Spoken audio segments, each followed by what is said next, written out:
નમસ્કાર ખેડૂત મિત્રો, મારું નામ હર્ષદભાઈ ધડુક, ગામ મીઠાપુર, તાલુકો મેંદરડા, જિલ્લો જુનાગઢ.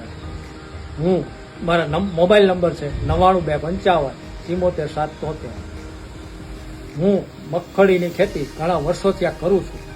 તેમની અંદર હું એફએમસી કંપનીનું કોરાજન વાપરું છું. પ્રતિ એકર 60 ml પ્રથમ ડોઝ આપું છું ફૂલ બેસે ત્યારે, બીજો ડોઝ આપું છું સૂયા બેસવાની અવસ્થાએ, જેથી કરીને યુળોનો પ્રોબ્લેમ છે એ દૂર થઈ જાય છે. બીજા નંબરની અંદર ઉત્પાદનમાં ઘણો બધો લાભ મળે છે મને. કોરાજનથી રિઝલ્ટ મળવાનું કારણ છે રિલેક્સિફાયરની શક્તિ. ભરોસો એવો ત્યારે નથી.